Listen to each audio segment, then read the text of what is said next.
Great British sailing returned in force on the waters of Portsmouth. Oh, it's tight there. They get very, very loose.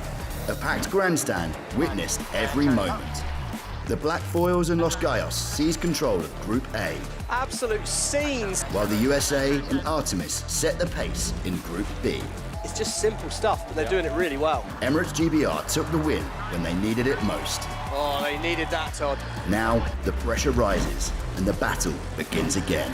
Who will rise? Who will rule the waves? This is SailGP. For centuries, the southern coast of England has been the epicenter of maritime history, from the Roman Empire through wartime and peace. But for one weekend of the year, this harbor where the River Solent meets the English Channel, this stretch of water becomes synonymous with the best sail racing in the world. It's just the second time SailGP has come to this part of the United Kingdom, known for its consistent breeze and iconic views across the coast. In the shadows of Spinnaker Tower and in front of thousands of fans, 13 national teams are prepared to push the limits of sailing in a quest to find out who is the best crew on the weekend and hopefully find themselves in the four-boat event final that concludes the action today. This is Portsmouth. Welcome to Super Sunday at the Emirates Great Britain Sail Grand Prix. Alongside former Emirates GBR athlete Hannah Diamond and Olympian Stevie Morrison, I'm Todd Harris. After 7 events of the 2026 season, the 3-time champion Bonds Flying Roos have an 18-point lead over Season 4 champions Los Gallos, Spain, and the defending and reigning champs Emirates GBR. The U.S. SailGP team sits in 4th, with rookie squad Artemis completing the top 5. Positions 6 through 10 shows DS Team France, Germany Deutsche Bank, North Star Canada, Red Bull Italy, and Rockwool Denmark, Explorer Swiss, the Black Foils of New Zealand, and Mubadala Brazil bring up the rear. With group racing, the newly adopted format of SailGP, here's how the groups break down in this event. Group A has Spain, Australia, New Zealand, Canada, Italy, Denmark, and Brazil, while Group B is comprised of Sweden, Switzerland, the US, Germany, France, and the home team this week, Great Britain. Before we kick off racing on Super Sunday, let's bring you up to speed on what took place on day 1.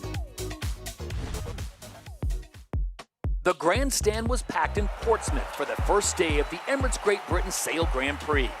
And with the new group racing format in place, the capacity crowd would not be disappointed.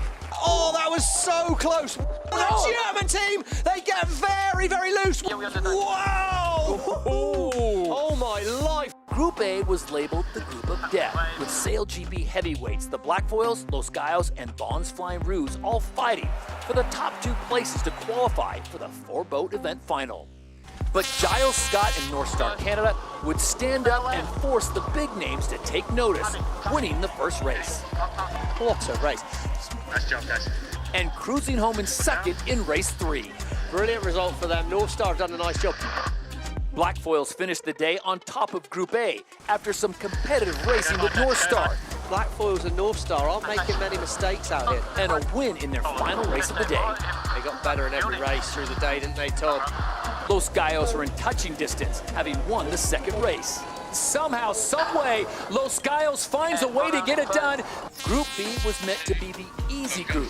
Nathan Atteridge wasn't so sure about that. Yeah, we feel a lot of offence when they talk about our group as the easy group. Artemis were consistent throughout the day. And with the conditions on display in Portsmouth, who else would you want other than the Wind Whisperer? Nathan Atteridge, Chris Draper doing a fantastic job of getting that boat around. The U.S. SailGP team continued their form for the season, winning their first race of the day. They've been fast, they've done less maneuvers. It's just simple stuff, and they're doing it really well. And firmly placing themselves in contention for the final.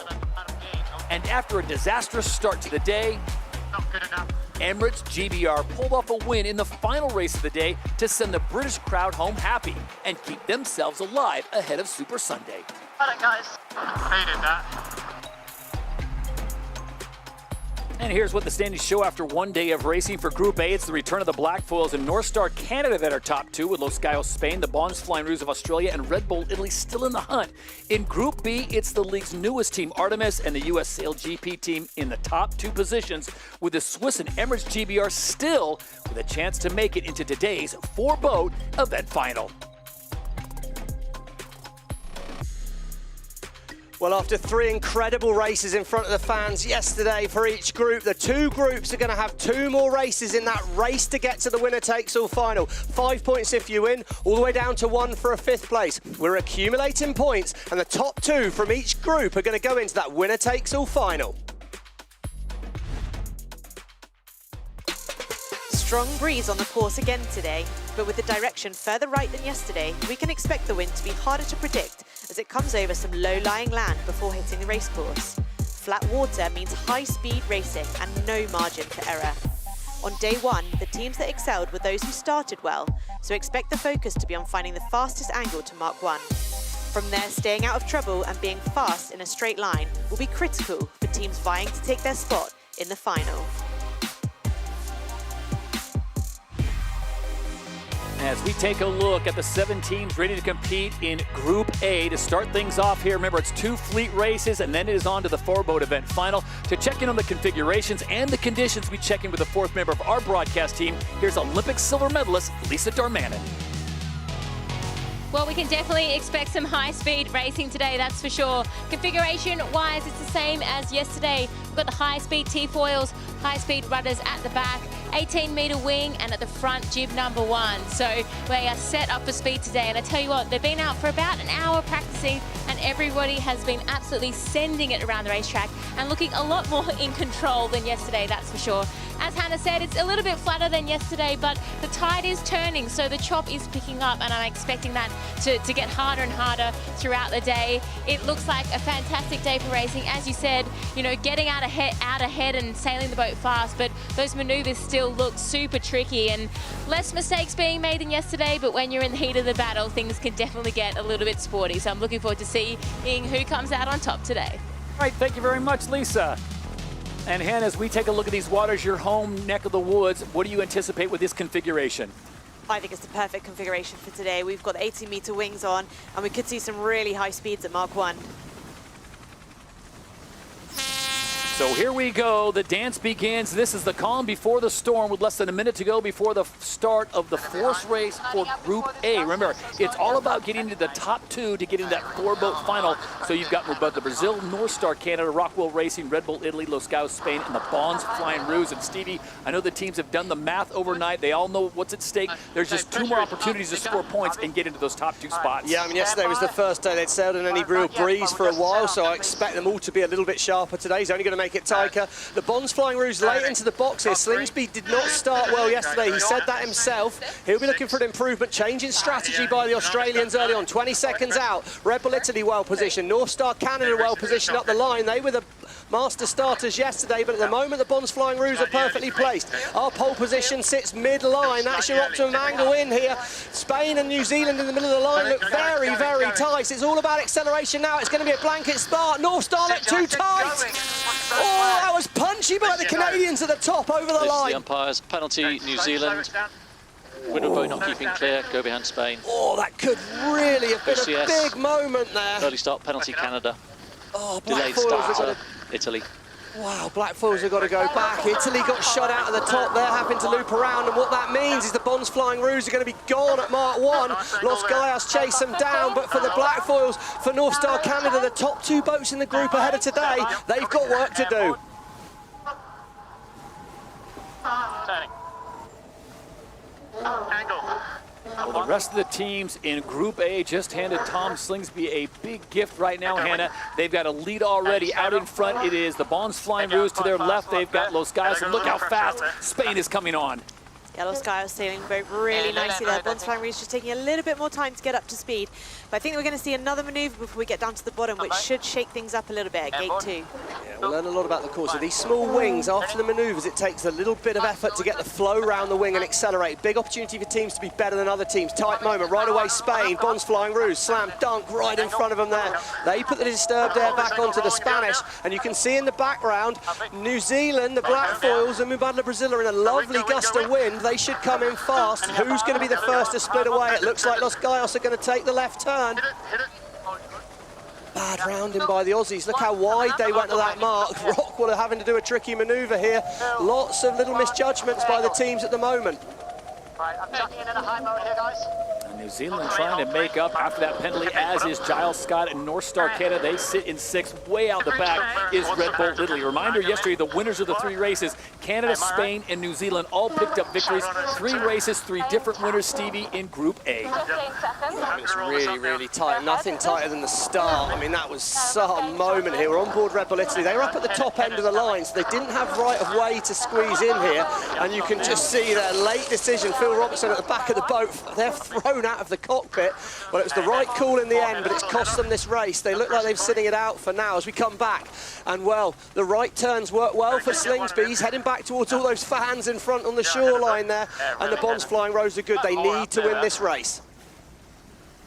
No slower.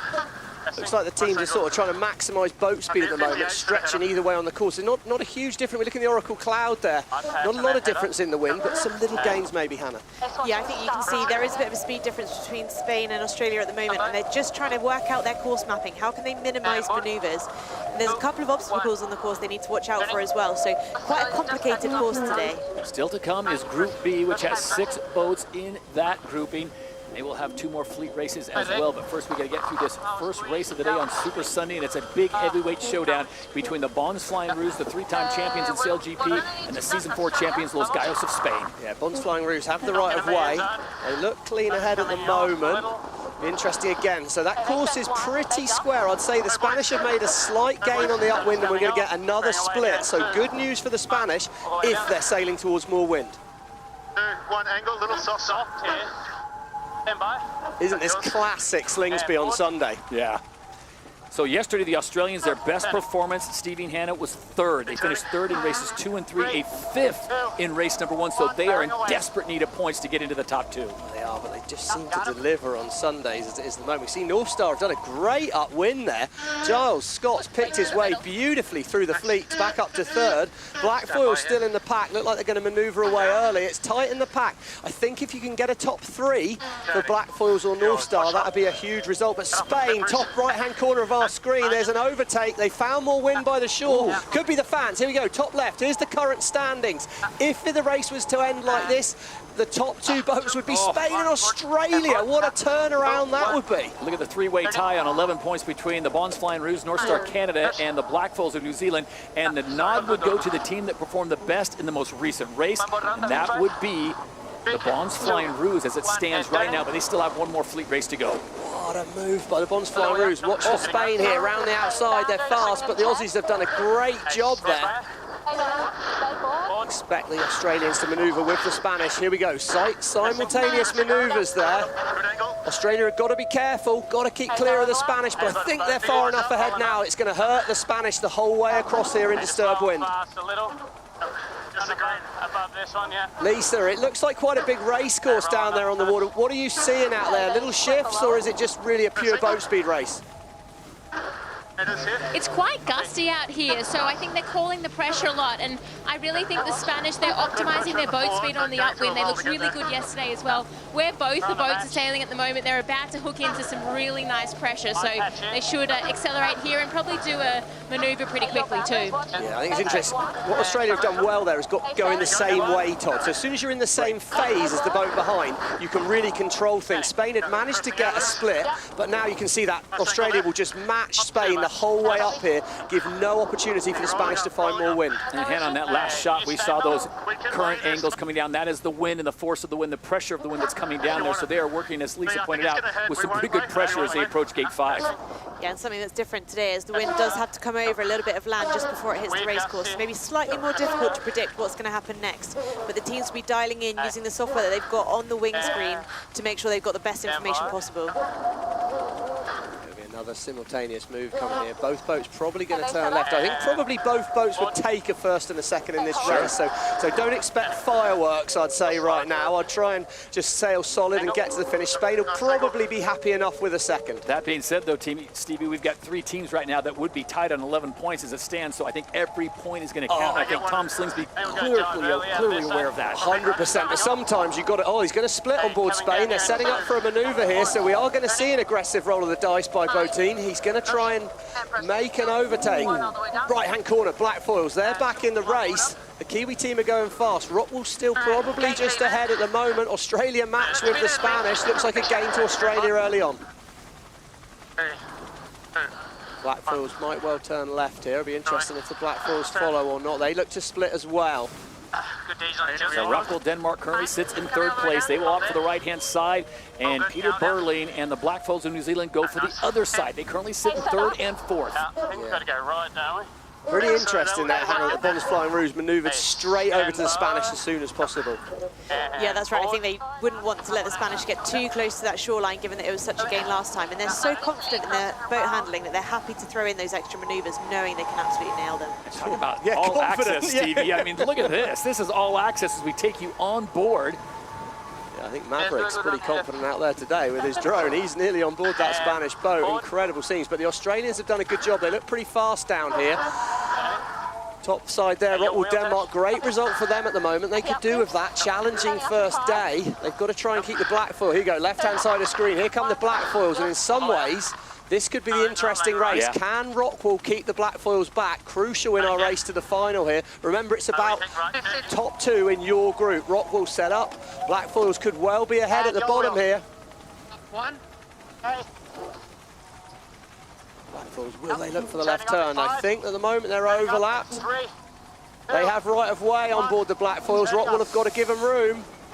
As soon as we leave the mark, it's going to be a bit wide on board Rockwell there. They open the door for the Blackfoils. Burling, well, he's not one to say no to that invite.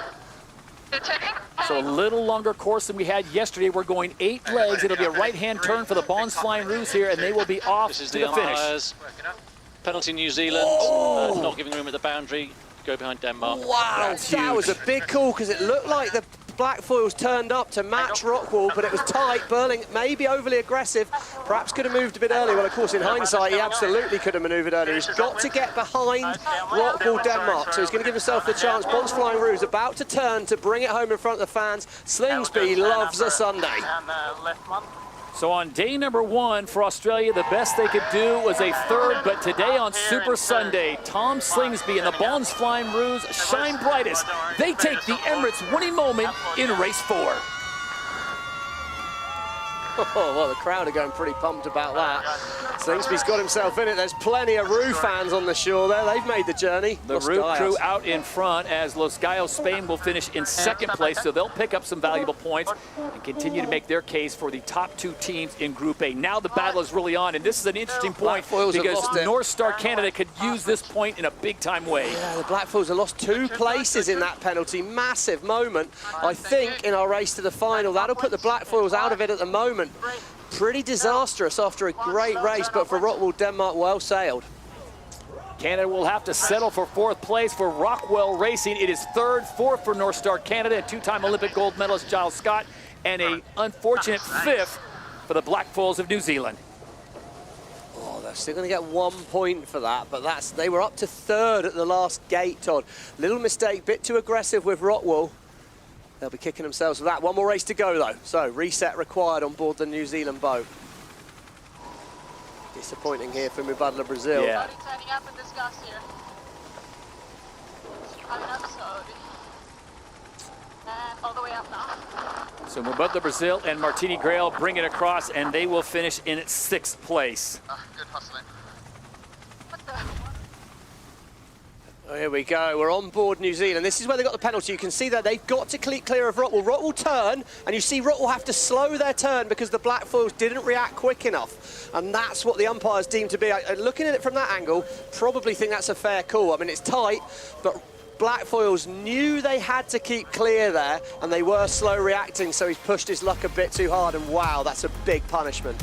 All right, let's take a look at the standings now for Group A. There you see their report card across the board. It is still Los Gallos now out in front with 13 points. 1 point back is a 3-way battle between the Bons Flying Rouge, North Star, and the Blackfoils. Stevie, we knew that 1 point would be huge, and we got a 3-way battle for that 2nd spot. And it was Australia who really took control of this start. They set themselves up underneath the fleet and enabled themselves to sail up the line, really taking control of all the other boats and allowing themselves loads of space to sort out their acceleration. Huge moment at the top of the line with Red Bull Italy missing out on that star. From there, at Mark 1, Bonds Flying Rouge took the lead, but the gate was a little bit further down in this race, which pushed a little bit more decision-making, with Australia turning right, Spain turning left, and the rest of the fleet having to make a call which way they wanted to go to set themselves up for leg 2. Well, let's take a look at the Emirates fly time, and it goes the way of the winners of race number 4 in Group A. It is the Bonds Flying Rouge that get the job done. They got an early break on, and they made it stick. Nice battle with Spain, but they go 100% on the fly time. Just getting started on a beautiful day here at the Emirates Great Britain Sail Grand Prix Portsmouth, all part of the Rolex SailGP Championship.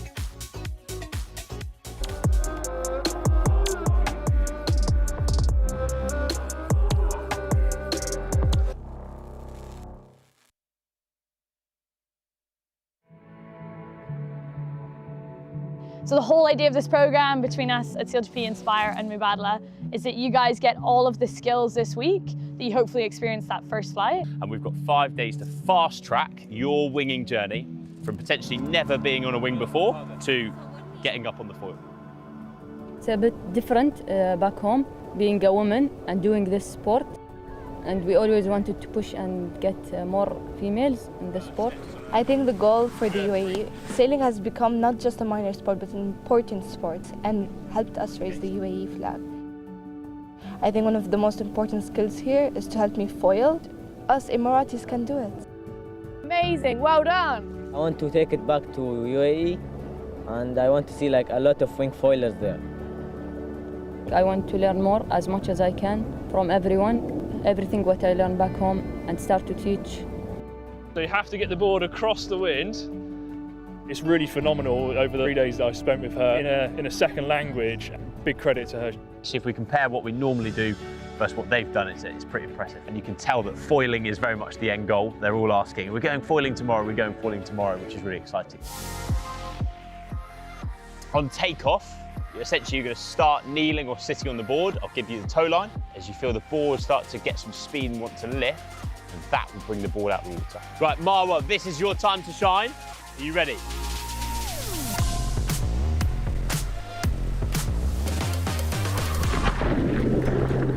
Past couple of days really made me realize how good I could become. I learned a new sport and a new hobby that I will keep doing once we go back to the UAE. For us, the dream is that we can build up this generation of talent so that the next generation start foiling even younger, and we can continue that pipeline in Abu Dhabi. Waves crash underneath, sound like thunder speaking. Flying carbon machines, driven by the world's best. Yes, powered by nature, powered by nature. We are SailGP. Just another spectacular Super Sunday in Portsmouth as we welcome you back to the Emirates Great Britain Sail Grand Prix, part of the Rolex SailGP Championship. Good weather, good food, good fun as we get ready for the next race here in group racing. We've got Group B all teed up and ready to go. So Group B is in the water as they get ready for their 4th race here in Portsmouth. And within Group B, you've got Emirates GBR, you've got Artemis, you've got the US SailGP team, Explorer Swiss, DS Team France, and Germany by Deutsche Bank. Similar to what we saw, Hannah, in the other group, it is all about points of premium. You look to the bottom left of your screen right now. That is the current situation. So you look at Switzerland, Emirates GBR, they're still in the hunt to get in the top 2. Yeah, there's certainly plenty of racing left to go today, and I would say the fleet is pretty late coming into the start box. Yeah, really late. Emirates GBR need a result, absolutely. If they win this race, they're right back in it. You could very quickly be right out of it if you get these next 20 seconds wrong. We see the British boat turn back. Germany, Deutsche Bank have space. Artemis are late, bottom of the line, as are the USA. So some of the top 2 teams, it's really tight, bottom end of the line. France look early, Switzerland look early. Can Emirates GBR find a gap? It's going to be acceleration. Germany, Deutsche Bank well positioned. How you got this, Eric? Oh, Eric Koskinen-Heil on board Germany. Deutsche Bank perfect out of the middle of the line. He's going to be miles ahead at Mark 1. Change a wetsuit overnight and they are going to be gone at Mark 1 on board that German boat. And rolling down in 10. Artemis is slow. Emirates GBR right in the mix there. Good positioning for Dylan and crew. Now it's about chipping away and getting some points back with USA, Switzerland out the back. This is great news for Emirates GBR. Catch. Step by. Okay, they're sitting here. On board. So we're on board that German boat. They've obviously struggled with that manoeuvre yesterday. They've nailed the first manoeuvre out of the mark today. Timing looked a lot better, not rushed. But we saw the bottom of the course, Todd. There's a big decision. Not so much for Germany. I think they'll keep it pretty straightforward and do whatever's easiest for them manoeuvre-wise. For Artemis, for France and Emirates GBR, big decision to make because meters early on in the race are crucial. And look how fast that French boat is. Delapierre absolutely sending it. They are outside the zone at that angle. Flying the boat so high. Look, both lines of the foil out. You can see the tip piercing there. That Artemis foil's tip on there, popping out the water. Looks like there's going to be one more manoeuvre for the French. Emirates GBR have got to keep clear. France are doing a double jibe. Both boats are going to be slow at the bottom here, desperate for the left turn. Board's going, board's on the move. Okay. Silky from Emirates GBR. They got the inside line. Artemis keep the boat speed in. I think that's a solid move. Splits the course there, Nathan Outridge. Lisa, big split happening on the course. The leaders seem keen to go to the shore. Are you seeing that? Yeah, I think there's a little bit more pressure funneling down that shore, and there's a little bit of a light patch kind of near the fort. Obviously, the fort isn't playing as much of the game as yesterday, and it is shifting around a bit, so there's room to sail, I guess, less distance and also faster. So I think there's still a lot of opportunity up the rest of the racetrack, though. Leg 3 of 8 here for the fourth race in Group B. And it's Stevie, I don't know who told anyone this, but this is not an easy group. This is a lot of talent out there, and they are all fighting for those top 2 positions right now. Germany's got a sizable lead over DS Team France. If it were to end right now, there it is. It would be Artemis and US SailGP Team, but as you pointed out, there's still this race and one more race to go to accumulate more points. Yeah, I mean, I saw you on the internet having said it, Todd, personally, but the group is tight, and for the British fans, this is a great moment. We've basically got a complete flip here. So the 2 teams that really struggled yesterday, Germany and France, first and second. What's interesting for me is Artemis, top of our screen, 4th place at the moment, but they've got separation. Will they find more wind in there? That's where the Spanish were having some luck early in the race. We're on board with Outridge's voice now. And as you look at this conditions and the configuration, which we talked about at least at the start, leg 3 of 8, what do you think's going on with Emirates GBR, and what do you think they have to do in this race and, of course, the next to make sure they're in that top 2 position? I think we realised yesterday how important the start is. I'm surprised that they were happy to do a slow manoeuvre at the bottom, because that's really allowed Artemis the opportunity to come back in this race. And I think we're going to see here, it's going to be quite a close cross, but getting that geometry right is really important, minimising manoeuvres. Right of ways with Artemis here. Emirates GBR have slowed up to dip behind. Artemis probably will split the course again, keep it fast. If you've got anything else you don't know, what you can do is control what you can control. Control the controllables, keep the boat speed in. Great upwind leg for Artemis there. And for the Swiss team and the US SailGP team, they need to make some inroads because it's going to get tight in this race to the final. As you saw that crossing right there, you saw the green on Artemis signifying that they had the right of way, the red on Emirates GBR who dipped behind, and there are the standings still. 16-12 would be Artemis and US SailGP team. The Great Britain, Switzerland still in the hunt there. Can they bring something in with this race and one more still to go? Look at the lead though for Germany by Deutsche Bank. Eric Kostgartenheil is translating that start, Stevie, into a massive lead and possibly a big win. Yeah, it just shows you the depth of the fleet. Is it, if these teams can get their nose out in front, they can sail away. I mean, those points, I think mathematically that would mean that every team could make the final if they can go out and win the next race. So Germany would be needing 2 race wins today to have a chance. Oh, and they got a little bit wobbly on that manoeuvre, but they're going to be okay. Artemis are fast. They're right back up to the French here. I think they're still going to be behind them when we get around this bottom gate, but they look quick, and the British, I hate to say it, but they look a little bit off the pace to me. They're getting sucked back into the fleet. I think it's a boat speed issue at the moment. There you see the crossing, Emirates GBR with the right of way over the US SailGP team. One more maneuver here, a little bit of a chicane as they'll split the course. The rest of the group, they go for the other side. Slow again though, Todd. Look, you can see they've lost so much speed. Look at the top of the wings, 60 kilometres an hour versus 40. I mean, you don't need to be a rocket scientist to understand that going fast is going to be a good thing. Not feeling great here. When the boat's not feeling great, it's just so hard to get back in sync. You can see the different colours of the wind arrows on the screen here. Yellow and red signifying more wind, blue and green slightly lighter wind. Yeah, that bottom left corner, Han. I mean, look at that, the Oracle Cloud, they're 2nd to 6th. Last year, we would just see the British going from 6th to 2nd. That's just, they're hemorrhaging points here. This could be disastrous for their hopes of making the final. And the ironic part is on their way to a championship last year. Why are we losing?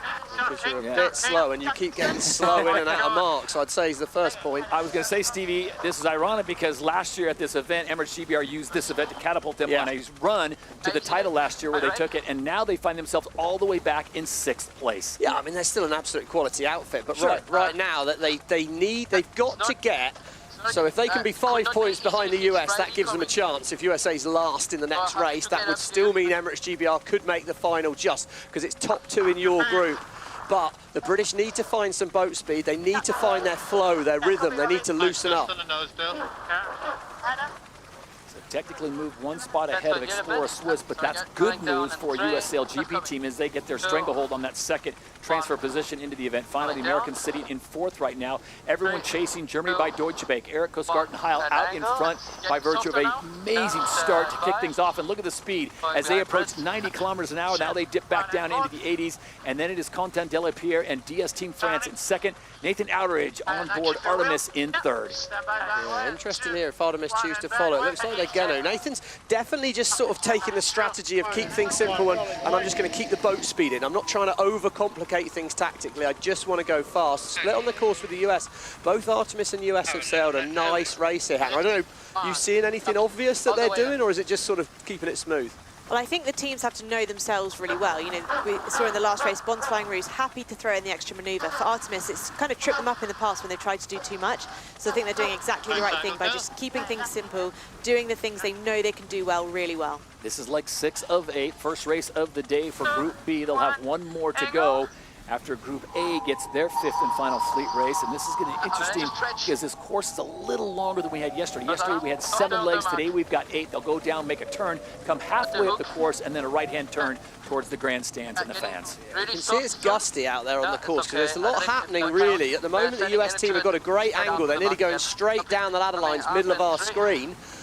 But early on, they must have had less wind because it looks like they've lost out to Explorer Swiss right now. Artemis, the advantage of having a good first day, you can just be a little bit more safe, just keep doing the simple things, not have to take any risks. So for Outeridge, a 3rd place will be just fine in his race to get to that final. For the US team, 5th at the moment, they're clinging on. Yeah, they are in a nice battle with Explorer Swiss for that 2nd position. Artemis out in front as Nathan Outeridge is keeping things simple. They currently sit in 3rd place. They'll pick up some more valuable points. There you see the Emirates winning finish line, and there's a penalty on board Germany as they go out of bounds. Yeah, pushing wide, and they didn't really need to push wide because they were only going to have to do 1 more manoeuvre afterwards anyway. Crucial at the bottom of the screen, Emirates GBR overtake the United States. Oh, the frustration in Fletcher's voice. See how he turned up. He's got slow. We're about to get right of way. US, Emirates GBR have got to keep clear. Oh, I think they're just clear enough. Canfield's going to be aggressive. We know that. Oh, I think they've just stayed clear. Could be crucial, that 1 place. USA with no points here would be a bit of a disaster for them. This race to the final in Group B could end up going to the wire. So here's what it's looked like right now by the Americans dropping back to 6th. That would put Explorer Swiss into the 2nd transfer position, and they would be on to the event final. But remember, 1 more race still to go for each fleet. As they make the right-hand turn and point it for home, it will be Germany by Deutsche Bank and Eric Kosgaard and Heil that get the win on Super Sunday. What a recovery by them. And the Swiss, I mean, with the precision of the Swiss watchmakers out there, they're just chipping away, aren't they? And they show us in the final. DS Automobile France, that's a good result for them. Artemis, that's just rock solid to work your way back up through the fleet. They'll be very happy with that. And yeah, Explorer Swiss, brilliant work for them. Emirates GBR, it's just scrappy. Yeah. I think they're going to still have a shot. I think they're going to have to win the last race. Yeah. And hope that other teams have bad ones if they're going to make the final. I think it's very unlikely, but you've got to go out and just try and win the race. So Emirates GBR finished up yesterday with a win in the final race of the day, and they start things off today with a 5th as the U.S. really fell off the board in the last 2 legs, and they will finish in 6th place, not picking up any points. So that increases the drama here on for the final race here in Portsmouth. But the Swiss and Sebastian Snyder, the 3-time Olympian, doing a great job to find a way to squeeze out a point here on the Solent.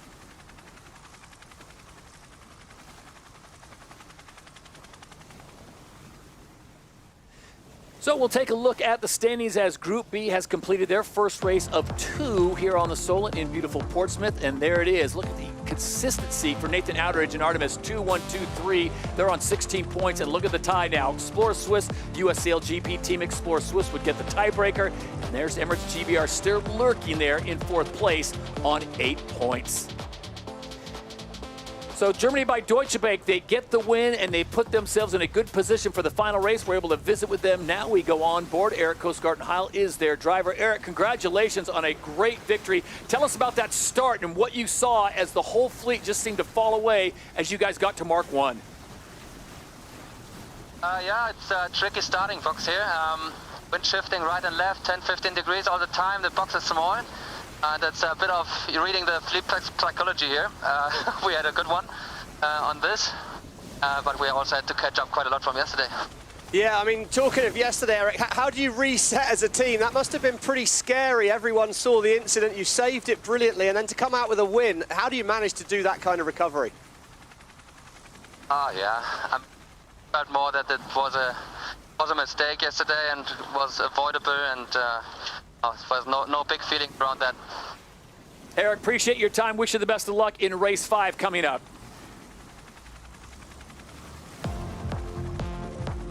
And the whole fleet was pretty late into the start box, meaning that they were forced kind of to maneuver quite close to the line. That left Germany Deutsche Bank plenty of space at the top of the line to work out their time and distance, and they were almost unchallenged on the leg 1 to Mark 1, which gave them a huge lead at that point, sailing really well there. Some really close maneuvers saw Emirates GBR just get over the top of the other boats here, but a split at the top of the course saw Artemis sail almost straight down the course and make a huge gain to get themselves back towards the front of the fleet. This is where Emirates GBR had quite a big loss here and allowed the US SailGP team to do a nice little catch-up and close the fleet up again. Let's take a look at the Emirates fly time, and it goes the way of the winners. Germany by Deutsche Bank getting it done. A beautiful piece of work from the start until the finish. So Eric Coastgarten-Heil and his team picking up a big victory in race 4. Spectacular day here on a Super Sunday at Emirates Great Britain Sail Grand Prix Portsmouth, part of the Rolex SailGP Championship. Fans taking in the sunshine and the great racing here out on the Solent as we are coming up on just 2 minutes away from our next race. Well, the next event on the SailGP calendar is Sassnitz, North Germany, which last year provided us with record speeds and some wild racing out on the water.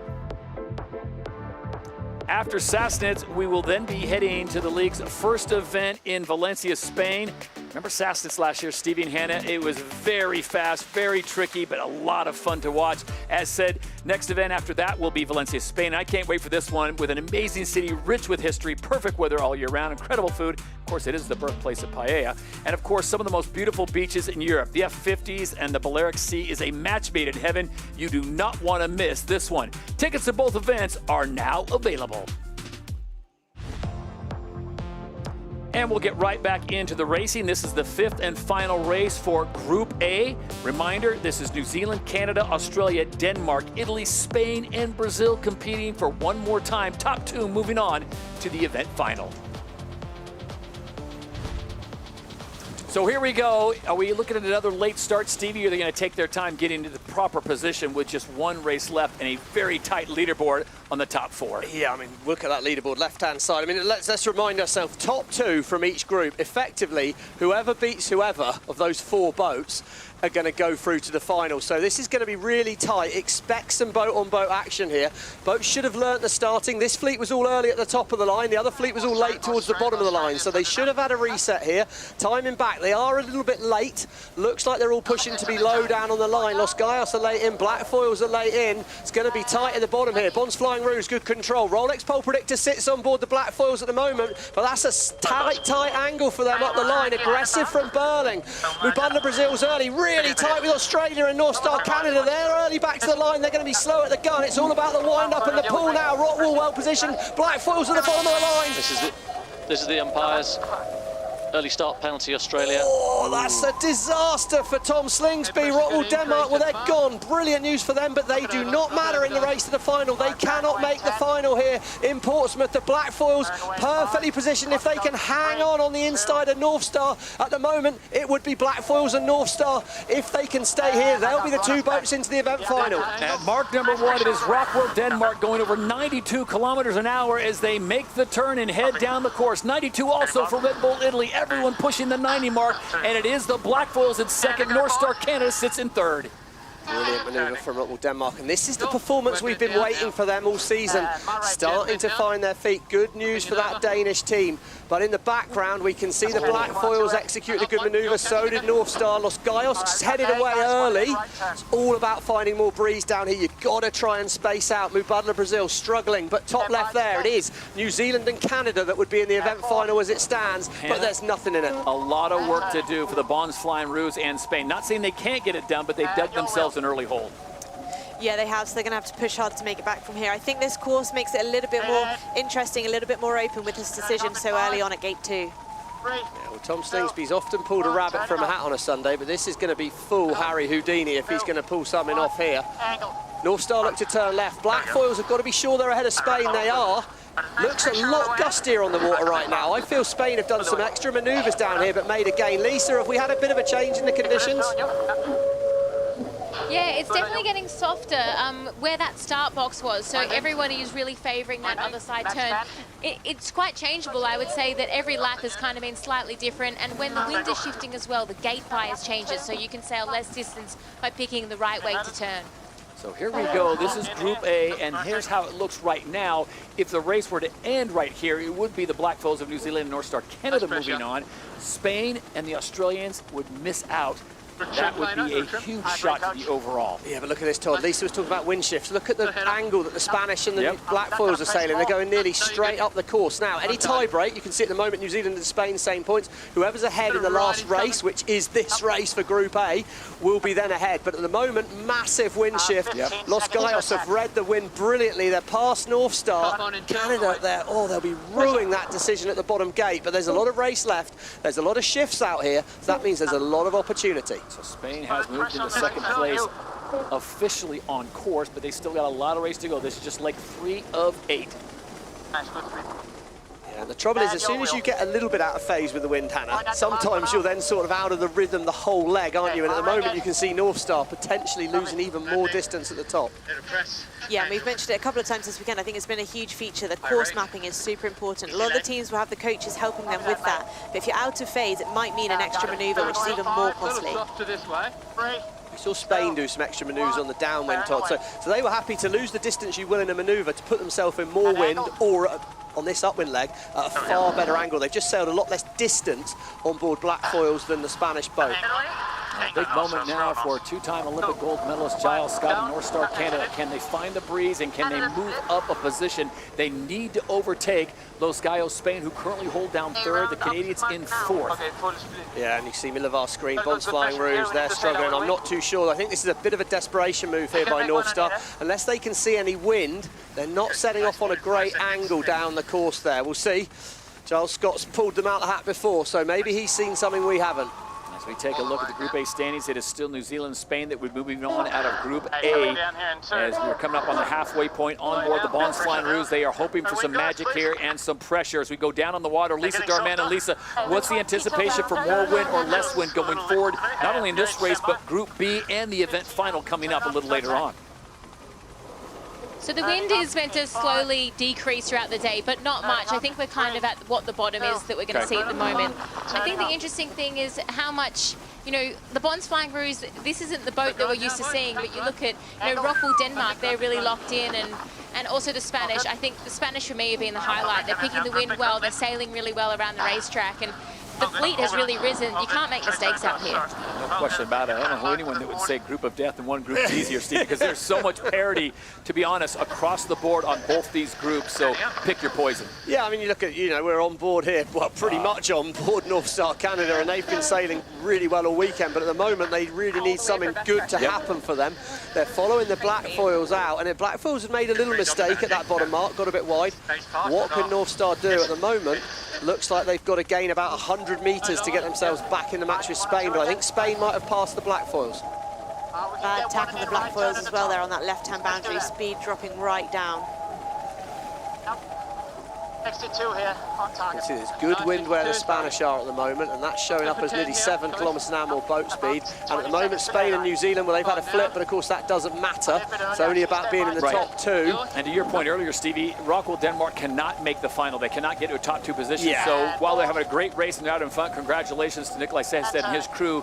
Their finish does not really have a bearing on who's going to go into the final. Right now, it's the middle of the pack, the 2, 3, and 4. Yeah, and at the moment, the North Star team on board Canada, they've got that boat going fast. They've made a little gain, poor manoeuvre by black foils further down the course, and sometimes you've got to build the speed back up. It takes time. So can North Star make this happen? They're going to look to match manoeuvres with the black foils. I think you've got to keep it tight. Don't be too aggressive too soon here on board Canada. Here we go, big moment here. Right of way with the black foils, North Star turn, excellent manoeuvre. What a little bit of boat speed and upwind work by the Canadians. Can they make it to this next mark with no more manoeuvres? Last time they opted for the right-hand side. This time, maybe going left. They'll dip behind the Spanish, who hold down second place. Remember, the big battle for the top 2 right now is Spain. It is Canada, and it is New Zealand. Oh, the North Star have made the overtake. All 3 boats are going to go around this top. Look at this. Black foils split. Wow, where's the most breeze on the course? Brilliant work by the Canadians. They've separated from the pack. Have they seen more breeze? I'm surprised the black foils didn't maybe follow and look to overtake them later on. Let's find out down in the water. Lisa, did the Kiwis make the right decision, or did Canada call it right? I mean, I kind of like where North Star's going. I think that that's been working that side, and that tells me that it could be a shift. So, I don't know, I think also getting free from other boats and just being able to rumble and use your speed is always really nice on a day like today. And look what that does to the standings, Stevie and Hannah. It puts Canada into the second position by 1 point over the black foils. So one maneuver can make the difference of making it into today's event final or watching on the sideline. Yeah, Lisa was right. Look at that. Looks like a big game for North Star. Got to be sure you're ahead on board the Canadian boat. Right, they are. Charles Scott on fire. Perfectly judged by the Canadians. They're up to second. What a lap for the Canadians. That's going to put the black foils out of the final right now. Magic work from Giles Scott. What can the Kiwis do? They need to overtake either Canada or Spain. Any mistakes from any team is going to be really, really costly right now. Canada has gone from 5th place to 2nd place, in effect 1st place in this one, because Denmark's result really won't have a bearing on who goes to the event final. It is all about Canada, Spain, and New Zealand. Yeah, I mean, what work. And they did a beautiful bottom mark rounding there to keep themselves perfectly lined up with Spain. No open door for the Spanish here. North Star have absolutely nailed when they needed to. Black foils where they need a mistake from the other team from here because they've chosen to follow. And the Spanish have made a mistake. They're off the foils. I think this is where that left turn, because they're going to the mark in the middle of the course, you have to make a left turn, you have to get a good manoeuvre on the boundary, but black foils pick up a boundary penalty. Oh, he was trying to get wide to block Spain later on the course, so I think that's a professional foul there. I think he's done that deliberately to try and fetch things up for later, but I think he's going to lose too much distance. That's going to cost them unbelievable scenes here. Rockwell are going to get it done, but North Star, what a lap by the Canadian team. As they come to the line, it will be Rockwell Racing of Denmark that gets the win in race 5 in Group A, but 2nd place goes to North Star Canada and Giles Scott as they punch their ticket into the event final. Wow, big moment there. Paul Campbell-James, Giles Scott, they'll have some friends and family on the shore there, so that'll be a big moment for them. Spanish Los Gallos, well, they just make finals. Yeah. That's just what they do.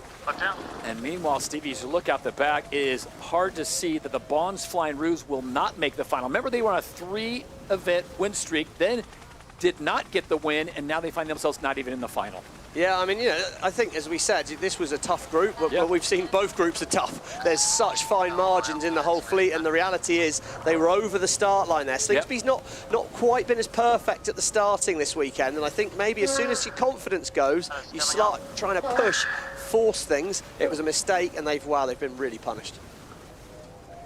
So the Bonds Flying Rouge currently in 1st place in the overall standings after 7 events on 62 points. They have an 18-point lead over Los Gallos, Spain, and Emirates GBR.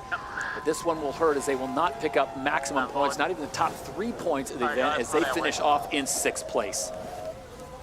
and Red Bull Italy and Phil Robertson. The Italians come home and they will finish in 7th.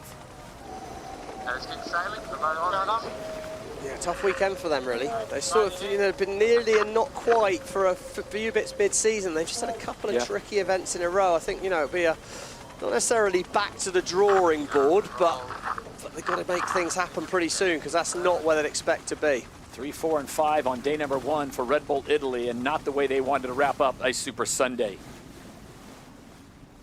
So let's take a look at the Emirates fly time in the 5th race for Group A. It is Rockwool, Denmark, standing up and shining on the big stage. They go 100%. They got a great start, and they made it stick out in front. What a tremendous showing by this squad. Really well done for Nikolai Sehested and his crew.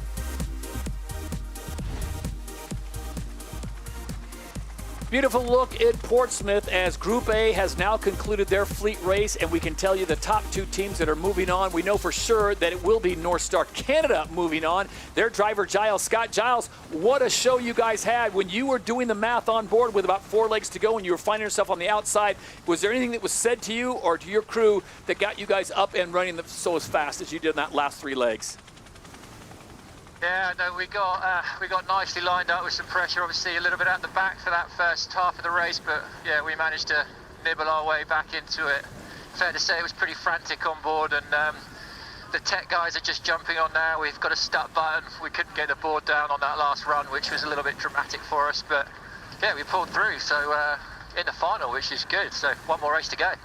Giles, we appreciate your time. Congratulations on a great first 5 races. We will see you in the final. It will be North Star Canada and 2-time Olympic gold medalist Giles Scott and the Canadians that are into the final representing Group A. Also coming out of Group A will be Los Gallos, Spain. Stevie and Hannah, they did just enough, but look how close it was all the way down to Rockwell Racing.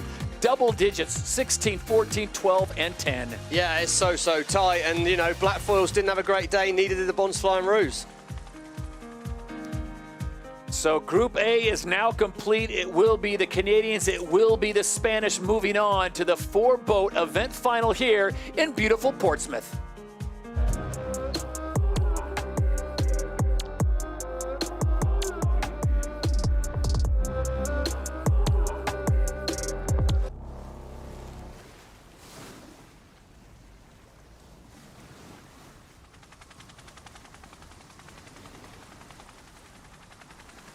So there's Portsmouth on a beautiful day as the fans have filled the stands. We are now able to take you down to what we call Race HQ, and this is where all the teams are as they share the information and they're able to talk with their boat, Stevie, and this is such a nice pickup. Remember the day when they were back on the ribs on the water? Here they are in one spot. Yeah, and there's just nowhere to hide for the sailors. They can tell everything that's going on, and Simone here, one of the top coaches, the Spanish team. You've made another final. It seems to be what you do.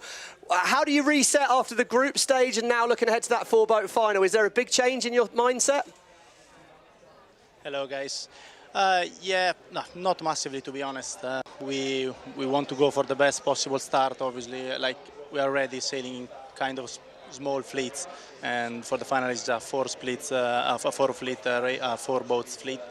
So, like, we want just to control, try to start as best as possible, and then go around the course as fast as possible. Simone, it has been so tight across the board. We have had a different winner in every single race. So, needless to say, are you a fan of group racing? Yeah, definitely. I love them, especially because we have a little bit more time between races to talk and analyze, and that's amazing. But it's been a beautiful race. Spain won the World Cup last weekend. Are you going to get it done in the final? We'll see. I'm superstitious, so I'm not going to answer this one. Simone, appreciate your time. Wish you and the team best of luck in the event final.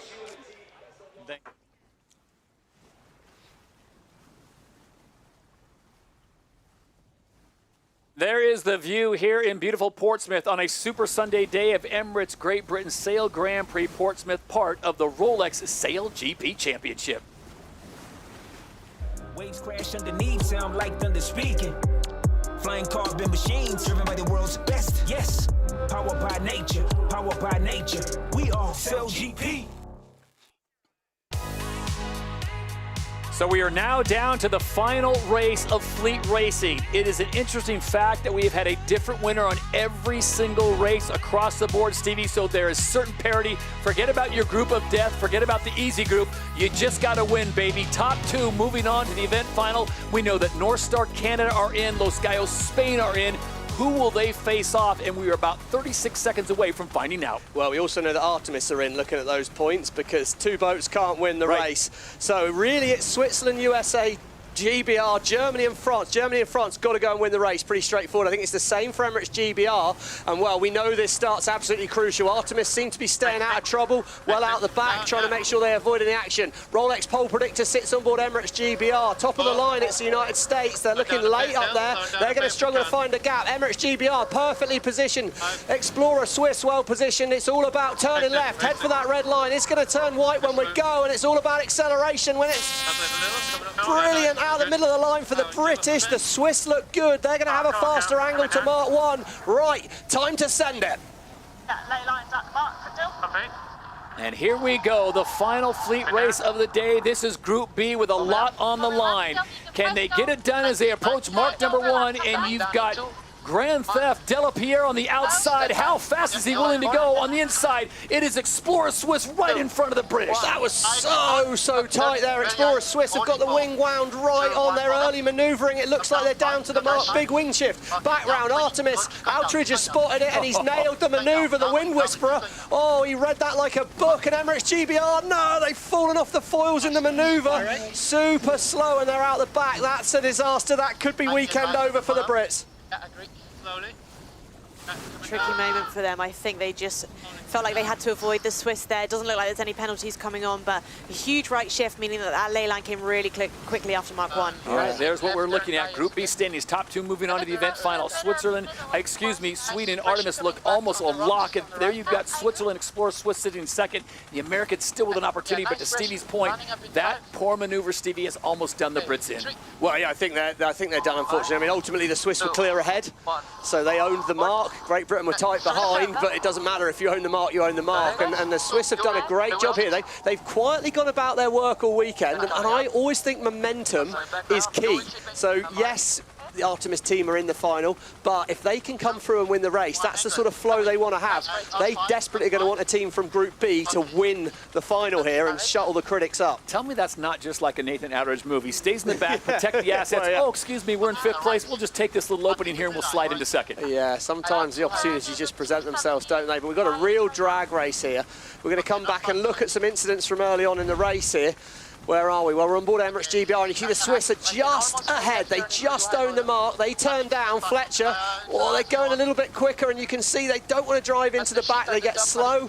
Windward hull drops in the water. You see that they're getting a bit of a fire hosing on board there. Foil doesn't go down, and they're just losing speed at that moment there.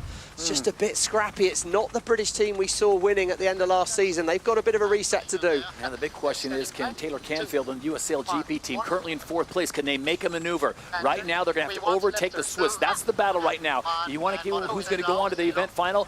Well, it's going to be Artemis for sure, and then you've got a battle between Switzerland, the USA, and possibly France. Yeah, I think ultimately for France, I think it's unlikely. For the United States, well, it's out of their control for me. It's in the hands of the Swiss, and if you're Swiss, you've just got to focus on your manoeuvres, focus on your basics, take the left turn at the top here, good first manoeuvre. United States are fast, but they're not that fast. It's going to need the Swiss to make a mistake. Let's not forget Explorer Swiss finished 3rd last year. They made the event final, so they do have some good experience and they made here. the final in Halifax as and well, they have got a lot of momentum going. So the 3-time Olympian driver, Sebastian Snyder, and Explorer Swiss in a perfect position right now to shut the door on the Americans, and Artemis and Switzerland would be moving on. I'll tell you what the Swiss seem to like, Hannah.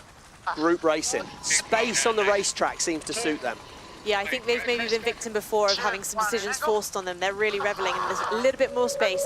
Just absolutely getting the basics sorted, and it's doing really well for them. So everyone seems to be willing to sail a little extra distance to get to that bottom gate and make that left-hand turn. Lisa Darmanin, you're down on the water. What are you seeing? What do you think the conditions are saying the right side is? Okay, tempo, guys. Well, I actually think the whole course has died off a bit, but I think the nice thing about the left turn with the shift in the breeze is that you can do one manoeuvre and maybe make it all the way to the bottom. So, you know, Hannah's been talking about course mapping all day. It's changing for this race, and the sailors in this group might even have advantage going into the final as the day changes. Yeah, well, to Lisa's point, you can see there top left, 31.8 kilometres an hour breeze still, so plenty of wind. I just think what you're seeing, Hannah, and you've been on board these boats more than me, to actually accelerate after a manoeuvre when you're slightly at the bottom end on the wing, it takes a lot of focus. Yeah, that's right. I think these wings are perfect for the conditions today, but when the wind drops down a little bit, it can take a really long time to get back up to speed. So if you make a manoeuvre and then potentially another manoeuvre close to that and you end up down on speed, it can take a really long time to rebuild. Artemis dipping that one hole right there momentarily. They decide to split the course away from the Swiss. Remember, they are pretty much a lock to be in the event final, so they're going to protect the asset, get away from everyone. Quentin Delapierre, DS Team France, they will slot in behind Switzerland, and Taylor Canfield, he's going to roll the dice and go left as well. Yeah, you can sort of almost visually see that it's less distance to sail to that left turn. I think this helicopter angle is brilliant for showing that. So Artemis there, I think to Hannah's point, they've just done a manoeuvre. They didn't want to do another one. So what's our choice? Well, we either do another one and get slow, or we sail a lot more distance. So they've gone for the extra distance to keep the speed. That's definitely been their philosophy today, but I think they might have lost quite a lot of distance. When they meet the French will have the right of way, and yeah, look, big gain. Purely through sailing extra distance for my money there for the Swedish team.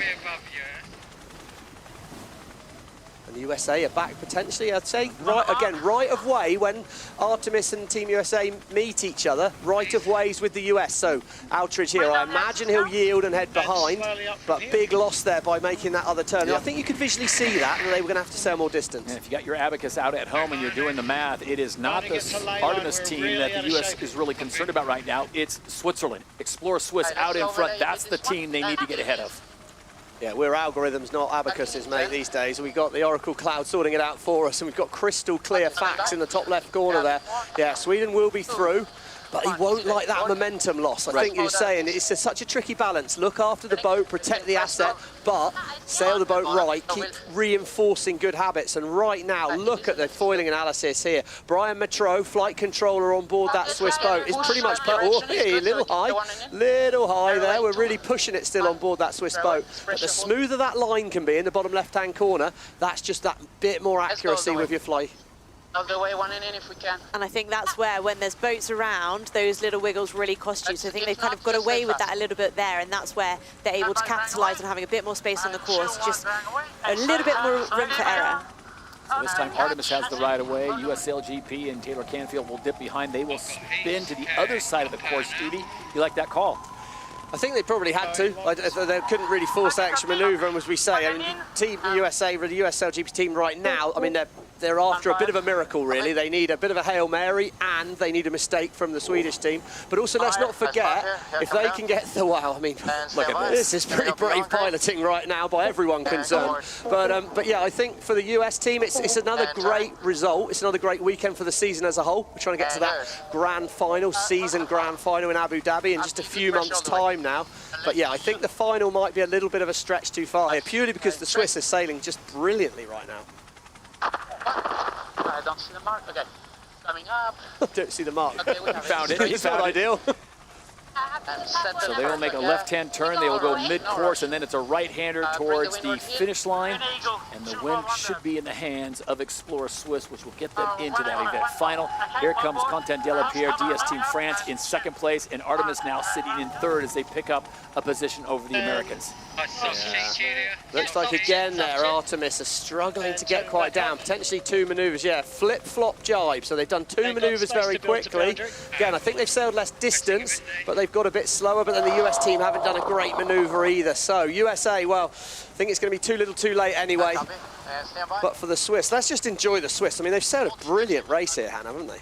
Yeah, they have, and actually they were one of my picks for the weekend, and I've been really impressed with how they've been sailing, especially when the breeze is up. There's a little bit more space. They just seem to have really stepped up their game in these conditions. And you can press to the finish. So they'll take the corner wide on that final gate, and it will be Explorer Swiss picking up a win. They were finalists last year in the event final in Portsmouth, and they will be again, as they will be in the group final, representing Group B. Explorer Swiss saving their best for last. Can they keep this momentum rolling into the final race of the day? They will be there. We'll have an opportunity. The Emirates winning moment goes the way of Explorer Swiss. Great result for them, and you could hear Maud and Seb both pretty excited. It's time to refocus. I think it's about time this team looked to win a race, and they've got the momentum coming into this final here. You can see the French, well, they've had a great Sunday, very disappointing Saturday, but maybe that was to be expected. Lee McMillan back after that really nasty injury, and he's found his feet pretty quickly back on board the French boat. But yeah, they had a tricky day yesterday, and well, Artemis have been the class in this fleet. Ooh, look at this. Yeah, Canfield. Nice. Taylor Canfield's not ready to yield up that fourth position as Artemis crosses the line in third place. Oh, right of way is with the US team, but we've got to start heading towards the mark at some stage. Penalty Germany. Window boat not keeping clear. Go behind USA.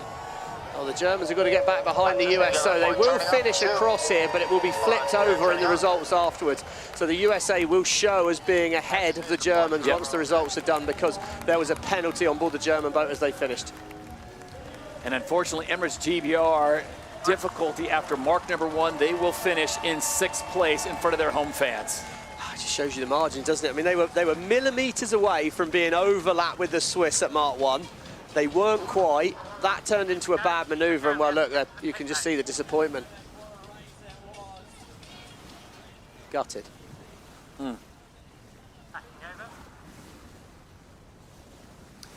So the fleet racing is now complete. And it was quite a different lineup in this start, with a right-hand shift really influencing the way that the teams lined up. We had the Swiss and we had the French, who were in control in that start, just able to pick the time where they turned down towards the line and head towards Mark 1. And when they got there, it was a huge decision point again after that drag race towards Mark 1, with the ley line for gate 2 coming really early. The Swiss were able to pull off a really good maneuver, with Artemis joining them, coming from the back of the fleet and making a huge gain. But it was Emirates GBR who were the big losers from this scenario. They just got a little bit slow, ended up having a really bad maneuver, falling off the foils and having to rebuild all that speed behind the fleet.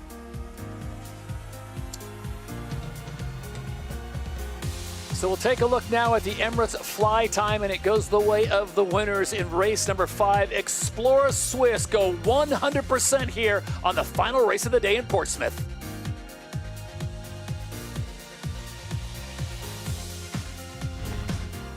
So all the fleet racing is done as we give you a beautiful shot of downtown Portsmouth. That is Spinnaker Tower. It looks very calm on that part of the city, but great racing here on the course. We go down on the water for Explorer Swiss and speak with their squad. Their driver, Sebastian Snyder, 3-time Olympian.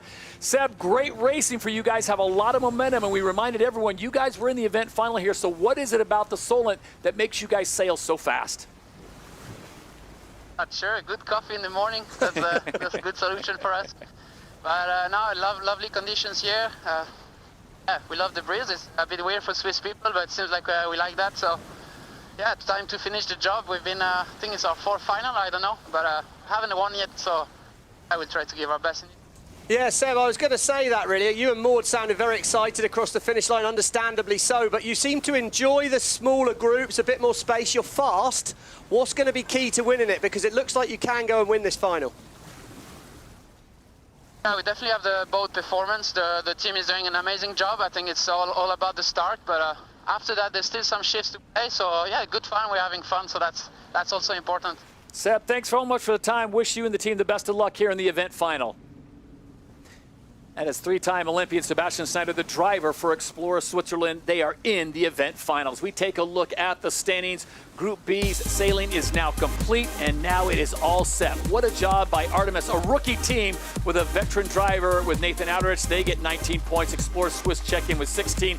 US SailGP team just misses out on 13 points.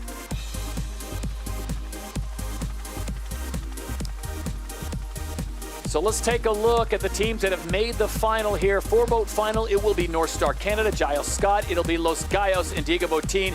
Nathan Outridge for Artemis and Sebastian Schneider, who we just spoke with, Explorer Swiss. They're all set to battle it out for the event title.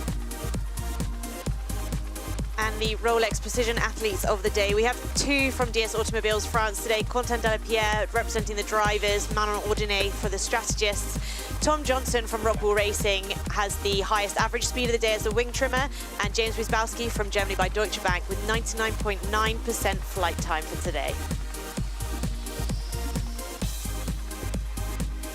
And it's never too soon to mark your calendar for Season 7 of SailGP with new destinations and a return to iconic ports. The 2027 season is just around the corner. Get ready for another amazing trip around the globe. The 2027 season of the Rolex SailGP Championship kicks off with a brand new venue. Hong Kong will launch the season. Keep a lookout for tickets on pre-sale and make the most of Asia's World City. The second round of the tour sees SailGP return to Perth, Western Australia, after its incredible debut this year. And next year, you could be there too. For more details on tickets and some incredible competitions for these two events, go to sailgp.com. Away from the racecourse, take in the breathtaking Swan Valley and the car-free nature reserve of Rottnest Island, all just a short trip from the incredible city of Perth. It is surrounded by stunning beaches. The rest of the season returns to familiar waters around the globe, with the addition of a brand new European venue, Rome, before closing another incredible season in the Middle East.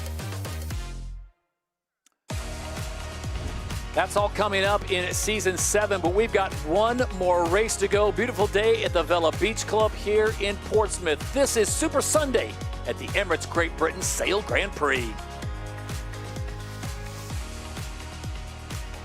Well, the conditions are near perfect as we have come to the final race. We hope the fans in Portsmouth have enjoyed not only the weather, but the high-end racing. And there they are, 90 seconds away from the start of this one. It's going to be Los Gallos, North Star Canada, Artemis, and Explorer Swiss. Hannah, who do you like and why? Well, I think it's a good question. It's been amazing racing so far, but there's going to be even more space on the course, slightly different priorities. And I think some of the teams are going to be focusing on winning this race. Some of the teams are going to be looking at how they can impact the season standings at this point. All right, other than the Vela Beach Club, the person with the best view of this racetrack has got to be Lisa Darmanin down on the water. Lisa, who do you like? What are the conditions like? And how do you think it's all going to play out?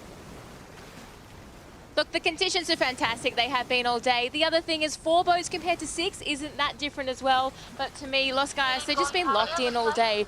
And I just think that they're going to pull it off once more. All right, Stevie, here we go. The calm before the storm, 40 seconds before the start.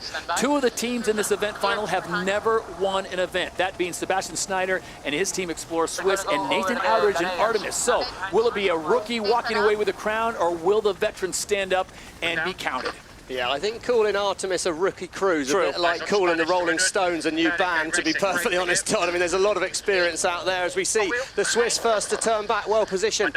Los Gallos are out the back. They're going to be wound up, coming in hot on the start line now. We know it's about acceleration. We know it's about timing. I love where Artemis is at the moment. It's wind-up time now. Middle of the line's the favoured place to be. We're looking for the line to turn wide. How's your timing, Nathan Outridge? Boom! Out of the gun there. Perfect from the Swedish team when they needed it, but the Swiss are going to be so fast from here. Can they roll over the top? You've got to be brave on board the Swiss boat. I think they're clear ahead here, Todd. I think they're going to own the mark. Is there going to be an overlap? Yes, the Swedish hold on. Artemis hold the own at the mark. Stand by board. So mark number 1 of the event final, it is Artemis out in front, Explorer Swiss in second, North Star Canada in third, and here comes Los Gallos. Well, they all manoeuvre together, Todd. That's great news for the Swedish. Execution's the key. Nice manoeuvre there. And here Arno Sarafagis, the wing trimmer there, talking to Seb Schneider, but perfectly positioned there for Artemis. Now, we know the bottom of the course is crucial, Hannah. What's Nathan want? Get to the leeward marks. Yeah, they're just trying to work out if they can get down with no more manoeuvres into that bottom gate. I think the Swiss were kind of the big losers there, being on the outside, turning a really good start into quite a tricky position, but a big decision coming at gate 2 here. So as they approach gate number 2, the DP World Gate here in Portsmouth, what do you do? They're going to roll the dice, Stevie, and this is going to set the tone for the rest of the race. Yeah, I think they'll take that left turn here. I think that looks less distance to sail to me. They're going to be slow doing it, but they kind of know everyone's likely to follow them. The Swiss are slow as well. Again, control. North Star are going to split, so they're the ones that are going to try their luck on the other side of the course. Definitely a gain by staying fast. They've sailed extra distance to do that. Now it comes down to where's the wind. We're looking up the track. We can see there's good wind where the Swedish team, are heading right now. Artemis in good position. Who's got the wind, though? Who's going to find the most breeze? You look at the resume of the drivers. It looks like Canada's getting awfully close to the border. Yeah, they got one. Oh, they're going to pick up a penalty. I think he might, again, that's what I might put in the category of deliberate foul. He's going to have to lose 20 metres, but it might mean it gets him further up the course. And we can see there's good breeze coming down. The frustration on board there. Plenty of breeze out there on the course. And at the moment, well, Los Gallos are back in it. How fast is that Spanish boat? Because they're up to second from fourth, and they're the ones applying the pressure to the Artemis team. And I was going to say, before that penalty on Canada, the resume of all these drivers out there, all Olympians, gold medalists, silver medalists, 3-time Olympian in the form of Sebastian Schneider and Explorer Swiss, so they know what they're doing. Oh yeah, absolutely. The margins in these conditions are absolutely tiny. So I think, Los Gallos here, they've been super fast. They're very happy to tail a boat, put the pressure on. And Artemis in this scenario will not be happy to have the Spanish on their heels. They're going to have to manoeuvre better and make sure they're fast at all times. Yeah, it'd be interesting if they Simo mood on board Spain here, or do they go further? They're going to push further, so they're looking to set up attack further up the course. Really playing the long game on board Spain. They're just following, they're just hanging around, waiting for a mistake. They're saying, well done, Nathan, that's the right call. We're going to match your call, but we're going to wait for you to give us an opportunity later in the race. Swiss are back up to speed, and you could hear the frustration on North Star. They're out of phase. They've lost some meters here. Gain for the Swedish right now. All right, as they approach gate number 3, let's check in on the water one more time with Lisa. Lisa, at gate 3, where do you go? Oh, well, I'm sitting on a left turn and there's plenty of breeze where I'm going. I'd be surprised if the Spanish don't split, but I don't know, it's margin. Yeah, the Spanish are going to come this way. They can see the gust, I can see. Pretty crucial here. They're talking about a big gust on there. Lisa's talking about a big gust. Big gust means more boat speed. We're looking in on board there, we're sort of zoomed in with our cameras. The grinders go to work. Juan Cordona, he works as a strategist in the G2 position, the back grinder there, but those grinders having to wind that big wing sail in. Look at the speed. It's pretty quick, a lot quicker on board the Spanish boat than the top of our screen where Artemis is right now, but angle could be key as well. It sounds like Olympic silver medalist Lisa Darmanin also knows what she's doing. Well, that's right. She's done a few things in her time. She's not one to generally miss it, and she was sat right in the perfect spot when you asked her that question, Todd. But again, remember, yes, there'll be gains and losses, but tactics come into this game as well, and the right of way, should it be close, is with the Swedish at the moment. So control is still with the Swedish, but it looks like a gain to me to the Spanish. Can they sneak across in front of Nathan Outridge? I reckon Diego's going to be aggressive and try it.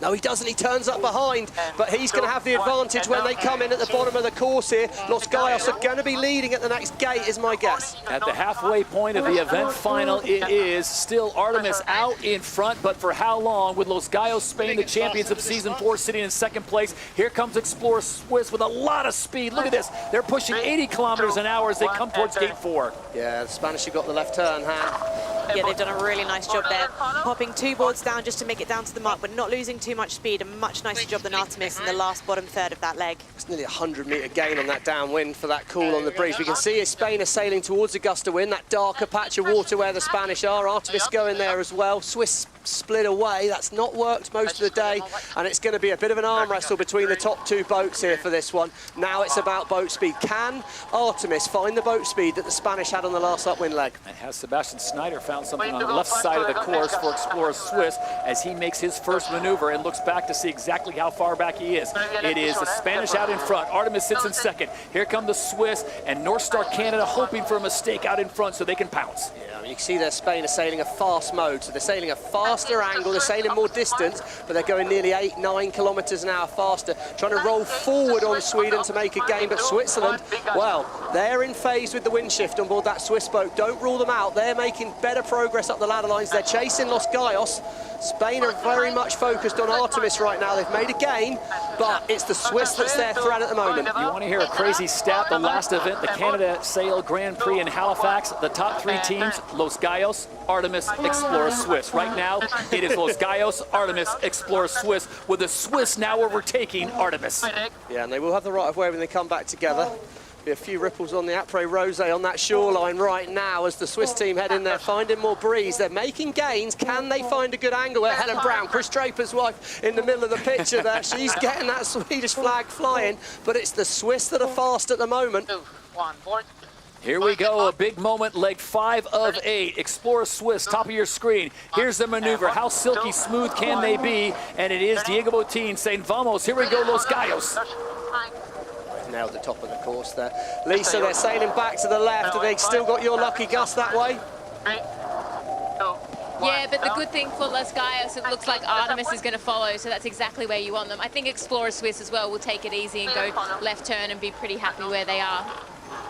I guess you've got to start thinking season as a whole, Todd. So, you know, it's still better to be second than third, better to be third than fourth. And when you've got a team like Spain, they just don't make a lot of mistakes when they get themselves out in front. But Steve, you look at the overall standings right now, where the Bonds Flying Rouge did not make the event final, Emirates GBR did not make the event final, US SailGP team also did not make the event final, so this would be a big point gain for Los Gaios Spain, who currently sits second overall, 18 points, I should say, behind the Australians. Yeah, and I mean, to the point, if we've had a lot of chat this weekend about groups of death and easy groups. Well, you've got Group A first, Group B second and third, and Group A fourth.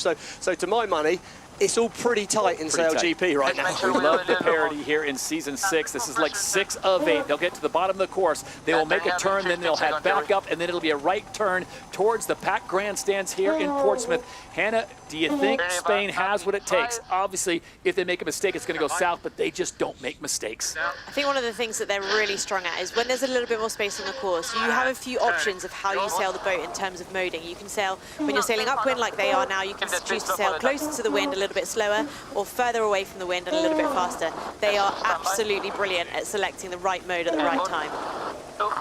Yeah, they did that perfectly on the beat before, didn't they? There was a tight race with Artemis, and then Diego just made the call, right, we are going to hammer them here. They gave away some distance, and they made a big controlling gain over that Swedish team, and that's been pretty crucial. Split at the bottom, Canada have overtaken the Swiss. It's a bit of a shame for Explorer Swiss, but a bit of race left here. Spain, well, one more manoeuvre to do. They're perfectly positioned tactically, so it's just execution. It could be a World Cup last Sunday, SailGP in Portsmouth this Sunday. Spain just keep getting it done. Spain has been on a roll in the sports world, and with the return of Carlos Alcaraz possibly to the U.S. Open in tennis, they may be looking at a triple threat. But right now, as they make a right-hand turn, they look to the shore here in Portsmouth on Super Sunday at the Emirates Great Britain Sail Grand Prix in Portsmouth. Once again, it is Spain going back-to-back with victories. They win in Halifax, Canada, and they come to Portsmouth and get it done. First the World Cup, and now a victory on the Solent. The Emirates winning moment goes the way of Los Gaios. Oh, what a moment. You know what? They sailed a great race. Artemis have sailed a fantastic weekend as well, and you know all 4 teams deserve to be in the final. But you know, Hannah had the feeling in her bones, and she was clearly right because they were absolutely clinical. What a job and what an event final. Group racing gets it done as North Star Canada will finish in 3rd, Explorer Swiss will finish in 4th place, and the fans are on their feet. How can you not tip a cap for these 4 teams?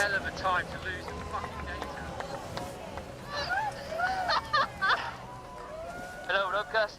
Copy loud and clear. And the Spanish can celebrate for the 2nd event in a row. They win the World Cup, Stevie, and now they win in Portsmouth. Diego, I don't know if we can come down to you on the water, mate. I don't know if you can hear us, but have you ever finished and seen a scene like that, Tom? Oh, that was unbelievable as the Spanish did a fantastic job. We were going to try to grab a quick chat with them, but they are going to be ushered quickly to shore for prize giving as Los Gaios backs up what they did in Halifax just a month ago, and they win again. Stevie, Hannah, we've seen this before. Bons Flying Rouge won 3 in a row, and now it is Los Gallos on a 2-event win streak. Yeah, I mean, they just what look a job. fast out there, don't they, Hannah? They're sailing the boat so well. But they didn't have it all their way from the start. It was Artemis and Explorer Swiss who really owned that start line. Swiss having to do a little bit of adjustment to their speed, and it was Artemis who really got their time and distance exactly right to come out of the middle of the line firing. That gave them Rolex best time start. From there all the way to Mark 1, it was Explorer Swiss who just ended up a little bit on the outside. But at gate 3 at the top of the course, we had a split from Artemis and Los Gallos. Los Gallos got a little bit slow out of this maneuver, but they saw some pressure on the left-hand side of the course. They made that left turn, and this is where they made a huge gain to take the lead here.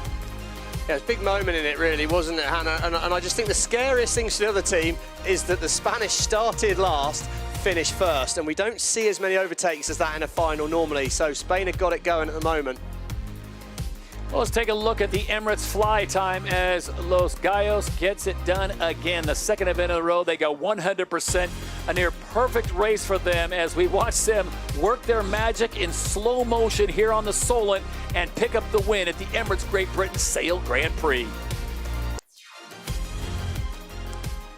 And there is the team making their way to shore to receive their prizes in front of the fans here. Thousands of fans turned out on Saturday and Sunday. Stevie, Hannah, first of all, tip of the cap to you and your home. This was a spectacular setting.